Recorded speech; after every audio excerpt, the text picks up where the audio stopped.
ചിലപ്പോൾ ജീവിതത്തിൽ കാരണമില്ലാതെ നമ്മുടെ കാര്യങ്ങളൊക്കെ തകരാറിലായി പോകുന്നത് നിങ്ങൾ ശ്രദ്ധിച്ചിട്ടുണ്ടാവും.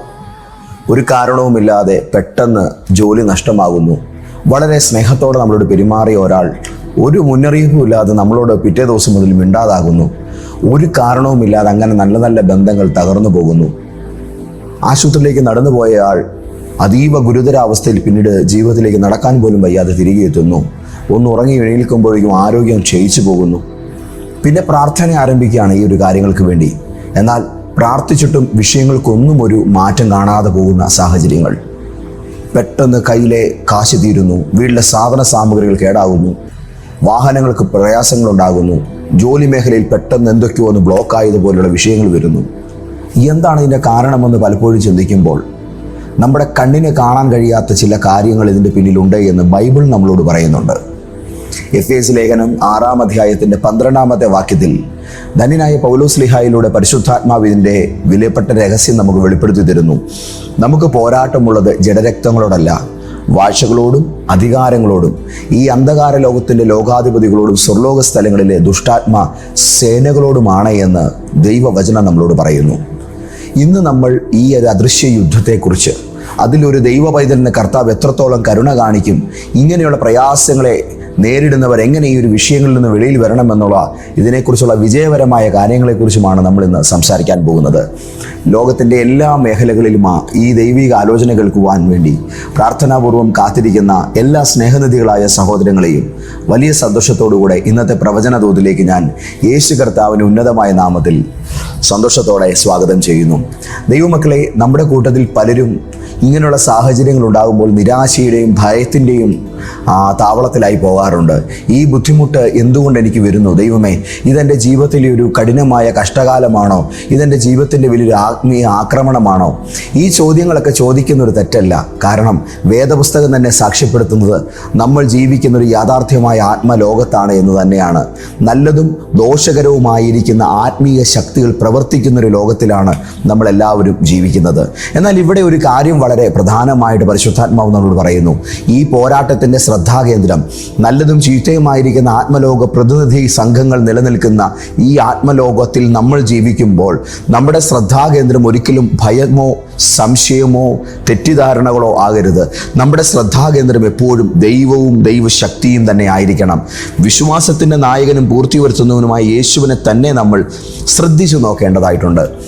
വിഷയങ്ങൾ ഉണ്ടാകുമ്പോൾ സ്വാഭാവികമായും നമ്മളോട് എതിർക്കുന്ന മനുഷ്യരിലേക്കും നമ്മളോട് ചൊരുക്കുള്ള ആൾക്കാരിലേക്കുമൊക്കെ ഇതിൻ്റെ കാരണങ്ങളെ സ്വാഭാവികമായും കണക്ട് ചെയ്ത് ചിന്തിക്കുന്ന ഒരു രീതി പിന്തുടരാറുണ്ട്. എന്നാൽ ദൈവവചനം പറയുന്നത് ജഡരക്തങ്ങളോടായിരിക്കരുത് യുദ്ധം ചെയ്യേണ്ടത്.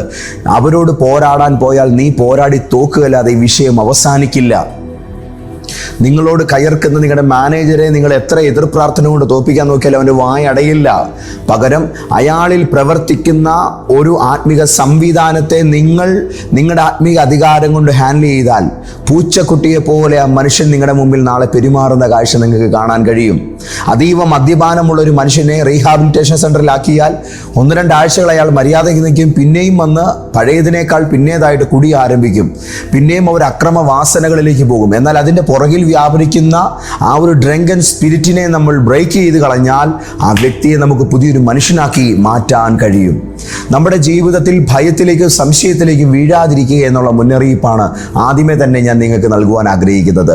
ദൈവമേ, ഇന്ന് രാവിലെ നീ നേരിടുന്ന നിന്റെ ജീവിതത്തിലെ ബുദ്ധിമുട്ടുകൾ വരുമ്പോൾ ചുറ്റുമുള്ള ആളുകളെ സംശയിക്കുവാനും ആരൊക്കെയോ എനിക്ക് നേരെ എന്തൊക്കെയോ ഗൂഢാലോചനകൾ നടത്തി ദുഷിച്ച ക്രിയകൾ ചെയ്തു എന്നൊക്കെയുള്ളതായ ഭയത്തിൽ ജീവിക്കാനുമുള്ള ശക്തമായ പ്രലോഭനം നമുക്കുണ്ടാകും.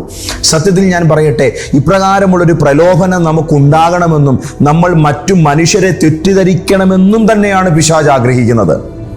ഞാൻ പറയുന്നത് നിങ്ങൾക്ക് മനസ്സിലാകുന്നുണ്ടെന്ന് കരുതുന്നു. ഇങ്ങനൊരു ആത്മീക പോരാട്ടം ഉണ്ടാകുമ്പോൾ ഇന്ന വ്യക്തി തന്നെയാണ് ഇത് എന്നുള്ളത് നമ്മൾ മനസ്സിലാക്കണമെന്നും നമ്മൾ അവരുമായി ശങ്കയ്ക്ക് പോകണമെന്നും നമ്മൾ അവർക്കെതിരെയുള്ളതായ അടുത്ത പരിപാടിയുമായിട്ട് നമ്മൾ ഇറങ്ങണമെന്നും ഒക്കെ തന്നെയാണ് ഈ ആത്മലോകത്തിലെ ദുഷ്ടാത്മ സേനകൾ ആഗ്രഹിക്കുന്നത്. എന്നാൽ ഓർക്കുക, ദൈവം നമുക്ക് നൽകിയിരിക്കുന്നത് സ്നേഹത്തിൻ്റെയും ധൈര്യത്തിൻ്റെയും ആത്മാവിനെയാണ്, ഭയത്തിൻ്റെ ആത്മാവിനെയല്ല. ശക്തിയുടെയും സ്നേഹത്തിൻ്റെയും സുബോധത്തിൻ്റെയും ആത്മാവിനെയാണ്. സുബോധത്തിന്റെ ആത്മാവ് തെറ്റിദ്ധാരണപരമായ കാര്യങ്ങളെ നോക്കി മാറത്തടിക്കാനോ യുദ്ധത്തിന് പോകാനോ തയ്യാറാകുകയില്ല. എലിയെ പേടിച്ച് ഇല്ലം ചുടാനത് തയ്യാറാകില്ല. അതെന്താണ് ചെയ്യുന്നത്?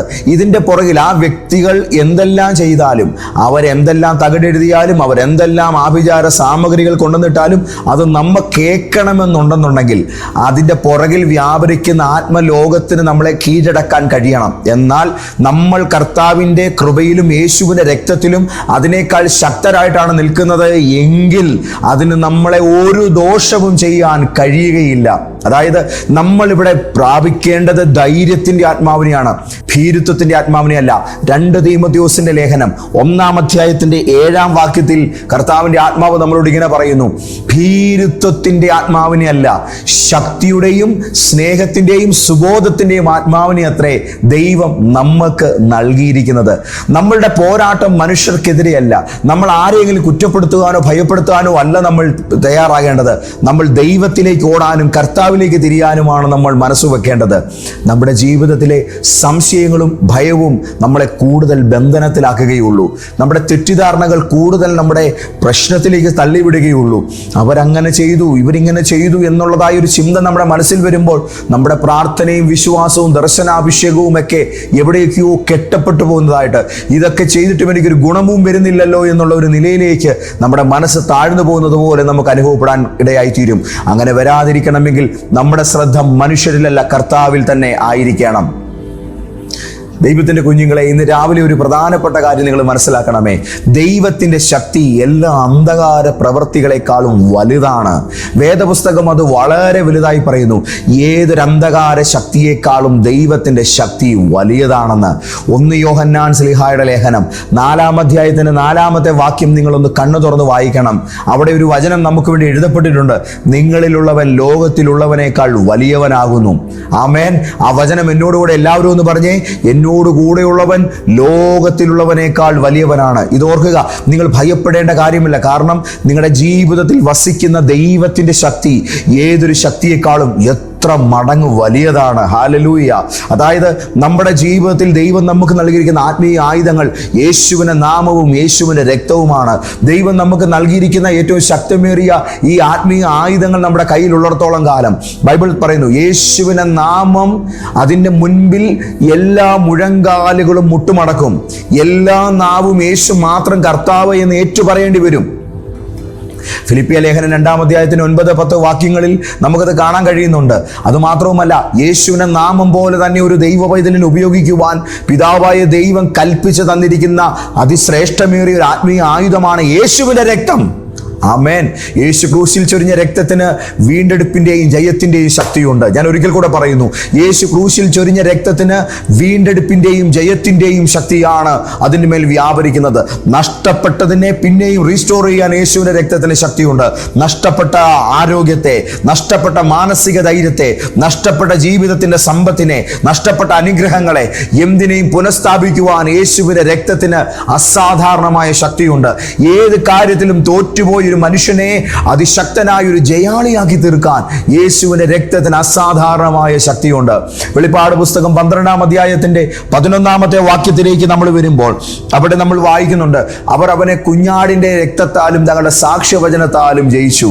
അതായത് എല്ലാ ദിവസവും യേശുവിന്റെ രക്തത്തിന്റെ ആ ഒരു ശക്തിയിൽ ആശ്രയിച്ചുകൊണ്ട് എൻ്റെ യേശു എനിക്ക് വേണ്ടി കാൽവറിയിൽ മരിച്ച് ദുഷ്ടശക്തികളെ തോൽപ്പിച്ചു കഴിഞ്ഞിരിക്കുന്നു, ആ യേശുവിന്റെ രക്തത്തിൽ ഞാൻ ജയാളിയാണ് എന്ന് പറഞ്ഞു പ്രാർത്ഥിക്കുന്ന ഒരു ദൈവ പൈതലിന്റെ മുൻപിൽ ഏത് പൈശാചിക ശക്തികളും കീഴടങ്ങി തന്നെയിരിക്കും.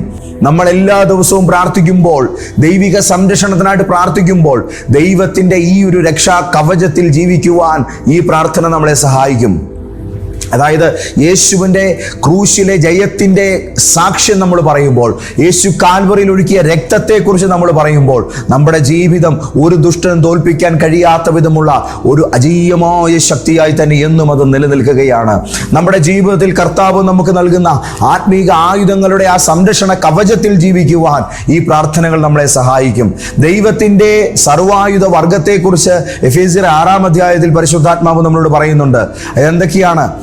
സത്യത്തിന്റെ അരപ്പട്ട കെട്ടണം, സമാധാന സുവിശേഷം മറ്റൊരാളോട് പറയാനുള്ള ഒരു ഒരുക്കം നമ്മുടെ കാലിന് ചെരുപ്പ് പോലെ നമ്മൾ ധരിച്ചിരിക്കണം. നീതിയുടെ കവചം നമ്മുടെ മേൽ വേണം. ആ രക്ഷയുടെ ആ ഭദ്രത നമ്മുടെ തലയിൽ ഹെൽമറ്റായിട്ട് നമുക്ക് വേണം. നമ്മുടെ കരങ്ങളിൽ ദുഷ്ടന്റെ തീയം പോലെ കെടുക്കുവാനുള്ള വിശ്വാസത്തിന്റെ പരിചയം, ദൈവത്തിന്റെ വചനമെന്ന ആത്മാവിന്റെ വാളും ഉണ്ടായിരിക്കണം. എന്താണ് ചെരുപ്പ്, ബൂട്ടുകൾ എന്താണ്? പെട്ടെന്ന് പറയാം.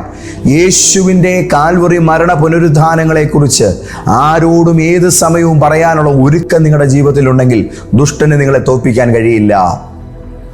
2, യേശു ക്രിസ്തുവിന്റെ കാൽവറിയിലെ മരണ പുനരുദ്ധാനങ്ങളുടെ സത്യം. അതിനാൽ ദുഷ്ടൻ തകർന്നിരിക്കുന്നുവെന്നും ദൈവനീതി ഭൂമിയിൽ വന്നിരിക്കുന്നുവെന്നും ഞാൻ ദൈവത്തിന്റെ പ്രിയ കുഞ്ഞായി മാറിയിരിക്കുന്നു എന്നുള്ളതായ ആ ബോധ്യം ഒരുത്തന്റെ മുമ്പിലും അടിയറ വെക്കാതിരിക്കുക. എൻ്റെ ദൈവം ക്രൂരനായ ദൈവമല്ല, അവിടുന്ന് സ്നേഹനിധിയായ പിതാവാണ്. എൻ്റെ ഏത് സാഹചര്യത്തെയും മനസ്സിലാക്കി എന്നെ സഹായിക്കുവാൻ തക്കവിധം കനിവും ദയയും കൃപയും കരുണയും എന്നോടുള്ളവനാണ് എൻ്റെ സ്നേഹനിധിയായ പിതാവ്. ഈ ഒരു യാഥാർത്ഥ്യമായ ലളിതമായ ബോധ്യങ്ങൾ തന്നെയാണ് ഏറ്റവും വലിയ സത്യങ്ങളെന്ന് പറയുന്നത്. നീതിയുടെ കവചം. ഞാൻ യേശുവിൻ്റെ രക്തത്താൽ കുറ്റവിമോചനായ വ്യക്തിയാണ്. എൻ്റെ ജീവിതത്തിൻ്റെ കുറവുകളുടെ പേരിൽ പിശാചിന് എന്നെ ശിക്ഷിക്കാൻ കഴിയുകയില്ല എന്ന് ഒരു ദൈവ പൈതൽ അറിഞ്ഞിരിക്കണം. എൻ്റെ പിതാവ് എൻ്റെ മേൽ ബാലശിക്ഷ നടത്തിക്കോളും. എൻ്റെ ജീവിതത്തിൽ എന്തെങ്കിലും കുറവുണ്ടെങ്കിൽ പോലും സാത്താൻ്റെ കയ്യിൽ എന്നെ എറിഞ്ഞു കൊടുത്തിട്ട് അവനെ എന്തെങ്കിലും ചെയ്തു എന്ന് പറഞ്ഞ് എന്നെ പീഡിപ്പിക്കുന്ന നരകയാതനകളെ ഇഷ്ടപ്പെടുന്നവനല്ല എൻ്റെ സ്നേഹനിധിയായ സ്വർഗീയ പിതാവ്. ദുഷ്ടന് നമ്മുടെ മേൽ ഒരു അധികാരവുമില്ല, ഒരവകാശവുമില്ല. യേശു ക്രിസ്തുവിൻ്റെ കാൽവറിയിലൂടെ നാം രക്ഷിക്കപ്പെട്ടവരാണ് എന്നുള്ളതായി ഉറപ്പ് നമ്മുടെ തലയ്ക്ക് മീതെ ഹെൽമെറ്റായിട്ട് നിൽക്കണം. നിങ്ങളുടെ ചിന്താമണ്ഡലത്തിൽ I am saved, I am the son of God, ഈ ബോധ്യങ്ങൾ എപ്പോഴും നിങ്ങൾക്കുണ്ടായിരിക്കണം. ഞാൻ ജയാളിയായ ദൈവ പൈതലാണ്. ഞാൻ പോരാടിയിട്ട് ജയത്തിനു വേണ്ടി അധ്വാനിക്കുന്നവനല്ല, കിട്ടിയ ജയത്തിൽ വാഴുന്ന ദൈവ പൈതലാണ് ഞാൻ. ഇത് മാത്രം നിങ്ങൾ മനസ്സിലാക്കിക്കൊണ്ടാൽ മതി. ഹല്ലേലൂയ. ഇന്ത്യയുടെ അതിർത്തിയിൽ നുഴഞ്ഞ കയറ്റക്കാർ ഇടയ്ക്കിടയ്ക്ക് വരാറുണ്ട്. അവർ പോരാടാൻ നോക്കും. പക്ഷേ ഒരു സ്വതന്ത്ര രാഷ്ട്രമായിരിക്കുന്ന നമ്മുടെ ഭാരതം അതിൻ്റെ സൈനിക സംവിധാനങ്ങളെ കൊണ്ട് അതിനെ അടിച്ചു തകർത്ത് ദൂരെ കളയും. ഇങ്ങോട്ട് കയറി അറ്റാക്ക് ചെയ്താൽ തിരിച്ച് പ്രതികാര നടപടികൾ അത് ചെയ്യുകയും ചെയ്യും. അതിൻ്റെ അർത്ഥം യുദ്ധമില്ലെന്നുള്ളതല്ല. യുദ്ധമുണ്ടെങ്കിലും നമ്മുടെ രാജ്യം സ്വതന്ത്രമാണ്. യേശു ക്രിസ്തുവിൽ നമ്മൾ ജയാളികളാണ്. അതിൻ്റെ അർത്ഥം യുദ്ധമില്ലെന്നല്ല. യുദ്ധം വന്നാലും പരാജയപ്പെട്ടൊരു സംവിധാനത്തിൽ നിന്നുള്ള യുദ്ധമാണ് വരുന്നത്. തോറ്റ സൈന്യം എങ്ങനെയും പിടിച്ചു കയറാൻ പറ്റുമോ എന്നൊരു നോട്ടം നോക്കുന്നതേ ഉള്ളൂ. പക്ഷേ ജയാളിയായ കർത്താവിൻ്റെ കൂടെ നിൽക്കുന്ന ദൈവത്തിൻ്റെ മക്കൾ തങ്ങളുടെ ജയം ഒരു ദുഷ്ടനും അടിയറ വെക്കുകയില്ല. നമ്മുടെ സമരനായകൻ പരിശുദ്ധാത്മാവാണ്. ആമേൻ. അപ്പോൾ ദൈവത്തിൻ്റെ സർവായുധ വർഗം ധരിച്ചുകൊണ്ട് മുന്നോട്ടേക്ക് നിൽക്കുക. ഓരോ ദിവസവും രാവിലെ ഈ കവചധാരണത്തിൻ്റെ പ്രാർത്ഥനകൾ നിങ്ങളുടെ ജീവിതത്തിൽ നിങ്ങൾക്കുണ്ടായിരിക്കണം. ഇന്ന് നിങ്ങളുടെ ജീവിതത്തിൽ വരുന്ന കാരണമില്ലാത്ത ഏത് ബുദ്ധിമുട്ടും ദൈവത്തിൻ്റെ മുൻപിലേക്ക് നിങ്ങൾ കൊണ്ടുവരണം. നിന്റെ വീട്ടിലെ ഒരു ടേപ്പ് റെക്കോർഡർ നിനക്ക് കേടായി പോയാൽ, നിന്റെ TV പ്രവർത്തിക്കുന്നില്ലെങ്കിൽ പോലും അതിൻ്റെ റീസൺ നിനക്ക് അറിയില്ലെങ്കിൽ ആ വിഷയത്തിന് മേൽ പ്രാർത്ഥിക്കാനുള്ള മനസ്സ് നിങ്ങൾക്ക് വേണം. ഞാൻ പറയുന്നത് നമ്മുടെ ജീവിതത്തിലുള്ള ചെറുതും വലുതുമായ സകല നന്മകളും കർത്താവിൽ നിന്നുള്ളതാണെങ്കിൽ നമ്മുടെ നന്മയ്ക്ക് വരുന്ന ഏതൊരു ചെറിയ ഇളക്കങ്ങളിൽ പോലും കർത്താവിൻ്റെ അഗ്നിജ്വാല കണ്ണിൻ്റെ മുമ്പിൽ നമ്മൾ കൊണ്ടുവന്നിരിക്കണം. ആമേൻ. ഹല്ലേലൂയ. ഒരു ചെറിയ മുട്ടസൂചിയുടെ കാര്യത്തിൽ പോലും ദൈവത്തിൽ നമ്മളുടെ ശ്രദ്ധ ശക്തമായിരിക്കണം. ഇങ്ങനെയൊന്നും ചെയ്തു നോക്കിക്കേ, നിങ്ങളുടെ കാര്യങ്ങൾക്കകത്ത് ഗംഭീരമായ മാറ്റമായിരിക്കും മുന്നോട്ട് വരാൻ പോകുന്നത്. ആമേൻ. ദൈവത്തിൻ്റെ പൈതലെ, സർവശക്തനായ ദൈവവും അവിടുത്തെ മുഴുവൻ സൈന്യവും ഈ ആത്മീക പോരാട്ടത്തിൽ നിന്റെ പക്ഷത്താണ് നിൽക്കുന്നത്.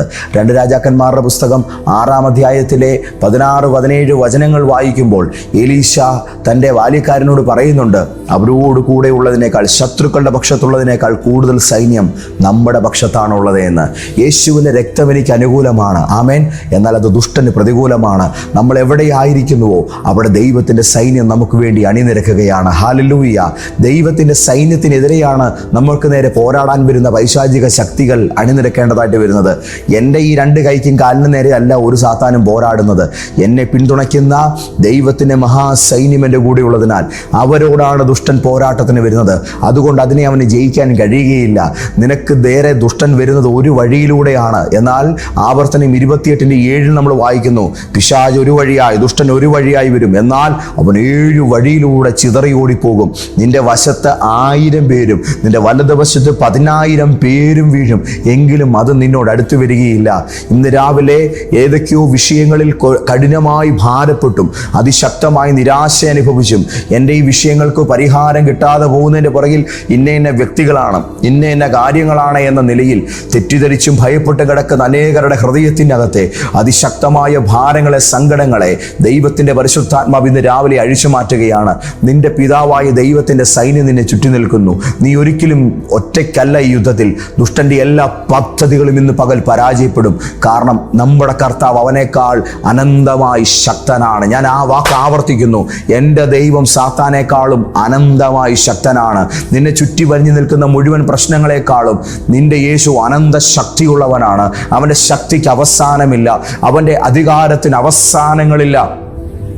യേശുവിൻ്റെ നാമത്തിൽ ഇന്ന് രാവിലെ നിങ്ങളുടെ ജീവിതത്തെ നോക്കി പോരാടുന്ന അന്ധകാരത്തിൻ്റെ ശക്തികളോട് ഞാൻ കൽപ്പിക്കുന്നു, നിങ്ങളുടെ ജീവിതത്തിൽ നിന്ന്, ഇന്നെന്നെ കേൾക്കുന്ന ഓരോ കുടുംബത്തിൽ നിന്നും, ഓരോ കുഞ്ഞുങ്ങളുടെയും ഭാവിയിൽ നിന്ന് നീ പിന്മാറുക പിശാചേ. യേശുവിൻ്റെ രക്തത്താലും എൻ്റെ കർത്താവ് കാൽവറിയിൽ നടത്തിയ മഹായാഗത്താലും ഇന്ന് രാവിലെ ഞങ്ങൾ ജയാളികളായിരിക്കുന്നു. വചനത്താലുള്ള ജയം യേശുവിൻ്റെ നാമത്തിൽ നമ്മൾ ഏറ്റെടുക്കുകയാണ്. ദൈവമാണ് നമുക്ക് വേണ്ടി പോരാടുന്നത്. നമ്മൾ ഇന്ന് രാവിലെ വെറുതെ നിന്നാൽ മതി, ജയം ഉറപ്പാണ്. പുറപ്പാട് പുസ്തകം 14-ാം അധ്യായത്തിൻ്റെ 14-ാമത്തെ വാക്യത്തിലേക്ക് വരുമ്പോൾ, പുറപ്പാട് 14:14 ഇന്ന് രാവിലെ എല്ലാവരും ഒന്ന് വായിച്ചെങ്കിൽ കൊള്ളാമായിരുന്നു എന്ന് ഞാൻ ആഗ്രഹിക്കുന്നു. പുറപ്പാട് 14:14 വായിക്കുമ്പോൾ നമ്മൾ ഇങ്ങനെയാണ് കാണുന്നത്: യഹോവ നിങ്ങൾക്ക് വേണ്ടി യുദ്ധം ചെയ്യും, നിങ്ങൾ മിണ്ടാതിരിപ്പീൻ. നിങ്ങൾ മിണ്ടുക പോലും വേണ്ട. നീ കാഴ്ചക്കാരനെ പോലെ നിൽക്കുക. നിന്റെ വശത്ത് നിൽക്കുന്ന ഒരു കർത്താവുണ്ട്. നിന്നോട് കൂടെ യുദ്ധത്തിനായി ഇറങ്ങുന്ന ഒരു യേശുവുണ്ട്. നിന്റെ ജീവിതത്തിനകത്ത് പോരാട്ടത്തിന് ദൈവം നിയമിച്ചിരിക്കുന്ന 1000-10,000 ദൈവദൂതന്മാരുണ്ട്. അവർ നിന്നോട് പോരാടാൻ എത്ര ശത്രുക്കൾ കയറി വന്നാലും വെട്ടി നിരത്തിക്കളയും. നിന്റെ ജീവിതത്തിന് വേണ്ടി ജയം നൽകി തരുവാൻ കർത്താവിന്റെ സൈന്യം ഇന്ന് രാവിലെ സജ്ജമാണ്. ഹല്ലേലൂയ. ഇന്ന് രാവിലെ ദുഷ്ടന്റെ എല്ലാ ആക്രമണങ്ങളും യേശുവിന്റെ നാമത്തിൽ തകർന്നു പോവുകയാണ്. നിന്നെ എതിർക്കുന്ന ഏതൊരു ശക്തിയെക്കാളും നിന്റെ കൂടെയുള്ള ദൈവം വലിയവനാണ്. ഹല്ലേലൂയ. ദൈവ പൈതലേ, ഇന്ന് രാവിലെ നീ ഒറ്റയ്ക്കല്ല. ഈ പോരാട്ടത്തിൽ ദൈവം നിൻ്റെ കൂടെയുണ്ട്. അവൻ നിനക്ക് വേണ്ടി പോരാടുന്നു. അവൻ നിന്നെ ധാരാളമായി അനുഗ്രഹിക്കുന്നു. അതുകൊണ്ട് ഇന്ന് രാവിലെ ജയിച്ചു കഴിഞ്ഞിരിക്കുന്ന ഒരു പോരാട്ടമാണ് നിലവിൽ നിങ്ങൾ ചെയ്യുന്നത്. ജയിക്കാൻ വേണ്ടിയുള്ളൊരു പോരാട്ടമല്ല. നിങ്ങളുടെ നന്മകളെ കണ്ട് ചിലർ നിങ്ങൾക്ക് നേരെ അസൂയപ്പെട്ട് പലതും ചെയ്തിട്ടുണ്ടാകാം. നിങ്ങൾക്ക് നേരെ പലവിധ ക്ഷീണങ്ങളും ചെലുത്താൻ പലരും നോക്കിയിട്ടുണ്ടാകാം. ഇപ്പോൾ ഞാൻ പ്രാർത്ഥിക്കുന്ന വേളയിൽ അത് അഴിഞ്ഞു മാറുകയാണ്. നിങ്ങളെ കർത്താവ് ഡെലിവറൻസിലേക്ക് കൊണ്ടുവരികയാണ്. നിങ്ങളുടെ ബിസിനസ് ഇന്ന് രാവിലെ ശരിക്കും എഴുന്നേറ്റ് വരും. ഇന്ന് പകൽ നിങ്ങൾക്ക് പ്രോഫിറ്റിൻ്റെ കൂമ്പാരമായിരിക്കും.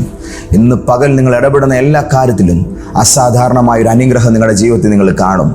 ഞാൻ നിങ്ങളെ ബ്ലെസ് ചെയ്ത് പറയട്ടെ, നിങ്ങൾ കേട്ട ഈ ദൈവവചനം, പുതിയ നിയമത്തിൻ്റെ ദൈവശക്തി നിങ്ങളുടെ മേൽ തുറന്നിട്ടിരിക്കുകയാണ്. ഇനി നിന്നെ തോൽപ്പിക്കാൻ ഒരു ശത്രുവിനെ കൊണ്ടും കഴിയുകയില്ല. Glory to Jesus. ഇപ്പോൾ ഞാൻ പ്രാർത്ഥിക്കാൻ തുടങ്ങുന്ന ഈ നേരത്ത്, പാസ്റ്ററെ, എനിക്കൊരു പ്രാർത്ഥന ആവശ്യമുണ്ട്. ഈ വിഷയത്തിൽ എൻ്റെ കുടുംബത്തിലൊരു വിടുതൽ എനിക്ക് ആവശ്യമുണ്ട്. എൻ്റെ തലമുറയിൽ എനിക്കൊരു വിടുതൽ ആവശ്യമുണ്ട്. നിങ്ങൾക്ക് ഏത് മേഖലയിലാണ് ഒരു ജയം വേണ്ടത്? നിങ്ങൾ കമൻറ്റ് ചെയ്യണം. നമ്മൾ ഒരുമിച്ച് ഇപ്പോൾ ആ വിഷയങ്ങളെ ഓർത്ത് പ്രാർത്ഥിക്കാൻ പോവുകയാണ്. നിങ്ങളുടെ ഏത് സോണിലേക്കാണ് നിങ്ങൾ ഈ പ്രയറിനെ കണക്ട് ചെയ്യുന്നത്, ആ വിഷയം നിങ്ങളൊന്ന് മെൻഷൻ ചെയ്തേക്കണേ. ഇന്ന് പകലത്തെ ഫാസ്റ്റിംഗ് പ്രയറിൽ ഞങ്ങൾ ആ കാര്യത്തിന് വേണ്ടി പ്രത്യേകം പ്രാർത്ഥിക്കാം. Glory, glory, glory. ഞങ്ങളുടെ ദൈവമേ, സ്വർഗീയ നല്ല പിതാവേ, അവിടുത്തെ സ്നേഹനിധിയായ പുത്രനും ഞങ്ങളുടെ രക്ഷകനുമായ യേശു ക്രിസ്തുവിൻ്റെ ഉന്നതമായ നാമത്തിൽ എൻ്റെ കൂടെ പ്രാർത്ഥിക്കുന്ന അങ്ങയുടെ എല്ലാ മക്കൾക്കായിട്ടും ഞാൻ സ്തോത്രം ചെയ്യുന്നു. ഇന്ന് പകല് ഹല്ലേലൂയ, യഹോവ നിങ്ങൾക്ക് വേണ്ടി യുദ്ധം ചെയ്യും. നിങ്ങൾക്ക് കിട്ടാൻ പോകുന്ന ജയം നിങ്ങൾ കണ്ടുകൊള്ളുവീൻ. ഹല്ലേലൂയ. നിങ്ങൾ മിണ്ടാതെ ഇരിപ്പീൻ. പലതിൻ്റെ പേരിലും പിറുപിറുക്കുന്ന അവസ്ഥകൾ, നിരാശയുടെ വാക്കുകൾ പറയുന്ന അതരങ്ങൾ, അത് നിശബ്ദമാകട്ടെ. ചില കാര്യങ്ങൾ ദൈവം ചെയ്യാൻ പോവുകയാണ്. സൈലൻ്റായിട്ട് നിൽക്കാൻ കർത്താവ് ഇവരെ ഇന്ന് പകൽ പരിശീലിപ്പിക്കണമേ. ഒരു വലിയ വിടുതൽ യേശു തുറന്നതിനായിട്ട് സ്തോത്രം. അസാധാരണമായൊരു വലിയ ജയം അങ്ങയുടെ മക്കളുടെ കൂടെ ഇന്ന് സഞ്ചരിക്കുകയാൽ നന്ദി. ഞാനിവരെ പ്രാർത്ഥിച്ച് അനുഗ്രഹിക്കുന്നു യേശുവിൻ്റെ നാമത്തിൽ തന്നെ. ആമേൻ, ആമേൻ, ആമേൻ. വലിയൊരു വിടുതലാണ് നിങ്ങളുടെ മേൽ ഇപ്പോൾ വന്നിരിക്കുന്നത്. ഞാൻ ഇതിനകത്ത് പറഞ്ഞിരിക്കുന്ന വചനങ്ങൾ വായിക്കണം. ഇതിനകത്ത് പറഞ്ഞിരിക്കുന്ന പ്രാർത്ഥനകൾ നിങ്ങൾ ഫോളോ ചെയ്യണം. ഗംഭീരമായ അനുഗ്രഹങ്ങൾ, അതിശക്തമായ വിടുതലുകൾ, സന്തോഷം നിറയുന്ന പുതിയ പുതിയ കാഴ്ചകൾ നിങ്ങളുടെ ജീവിതത്തിലേക്ക് വരികയാണ്. എനിക്ക് ഇത് മുന്നോട്ടേക്ക് അല്പം കൂടെ ദീർഘിപ്പിച്ചാൽ സമയം ഒരുപാട് പോകുന്നതുകൊണ്ടാണ് ഞാനിവിടെ പെട്ടെന്ന് പിടിച്ചു നിർത്തിയതുപോലെ ഈ ദൂത് വൈൻഡപ്പ് ചെയ്യുന്നത്. ഒന്നെനിക്കറിയാം, നിങ്ങളുടെ മേൽ ഇത്രയും ദിവസം സാത്താൻ ആമേൻ കാക്കക്കൂട് പോലെ കെട്ടിവെച്ചിരുന്ന ഒരു ഭയത്തിൻ്റെ കൂട് ഇന്ന് രാവിലെ പൊളിഞ്ഞിട്ടുണ്ട്. കർത്താവിൻ്റെ മക്കൾ ജയാളികളാണ്. അവരുടെ ഉള്ളിൽ കത്തുന്ന ധൈര്യം ഒരു പിശാചിനും അണയ്ക്കാൻ കഴിയുന്നതല്ല. ഇന്ന് രാവിലെ നിങ്ങളുടെ അകത്ത് ഭയത്തിന് പകരം ധൈര്യവും വിശ്വാസവും എരിഞ്ഞു ശോഭിക്കുകയാണ്. യേശു നിങ്ങളെ ഒരുപാട് അനുഗ്രഹിക്കട്ടെ. ഇന്ന് ശനിയാഴ്ചയാണ്. ഇന്ന് രാവിലെ കോട്ടയത്ത് ഫാസ്റ്റിംഗ് പ്രയറിൻ്റെ 2ാം ദിവസമാണ്. ഈ 1-ാം തീയതി നിങ്ങൾക്കൊരു അനുഗ്രഹമായി തീരട്ടെ. നിങ്ങളുടെ ജീവിതത്തിൽ എല്ലാ നന്മകളും നിങ്ങൾക്കുണ്ടാകട്ടെ. ഈ ഓഗസ്റ്റ് മാസം യുദ്ധങ്ങളുടെ മേലുള്ള ദൈവിക ജയത്തിൻ്റെ വാഴ്ച നിങ്ങൾ കാണുന്ന മാസമാണ്. സമാധാനം നിങ്ങൾക്കുണ്ടാകട്ടെ. നാളെ പകല് കോട്ടയത്ത് രാവിലെയും ഉച്ച കഴിഞ്ഞ് എറണാകുളത്ത് YMCA ഹാളിൽ, ചിറ്റൂർ റോഡ് YMCA ഹാളിൽ നമ്മുടെ ആത്മീക ആരാധന നടക്കുന്നു. നിങ്ങളെല്ലാവരും വരണം. ഈ ഫാസ്റ്റിംഗ് പ്രയറിൽ നിങ്ങൾക്ക് പ്രാർത്ഥിക്കാനുള്ള പ്രത്യേക പ്രാർത്ഥനാ വിഷയങ്ങളുണ്ടെങ്കിൽ അത് ദയവായി കമൻറ്റ് ചെയ്യുക. ഞങ്ങളതോർത്ത് പ്രാർത്ഥിക്കാം. കർത്താവ് നിങ്ങളെ ധാരാളമായി അനുഗ്രഹിക്കട്ടെ. പിതാവാം ദൈവത്തിൻ്റെ സ്നേഹവും യേശു ക്രിസ്തുവിൻ്റെ കൃപയും പരിശുദ്ധാത്മാവിൻ്റെ കൂട്ടായ്മയും നിങ്ങളോടുകൂടെ ഉണ്ടായിരിക്കട്ടെ. ആമേൻ, ആമേൻ, ആമേൻ.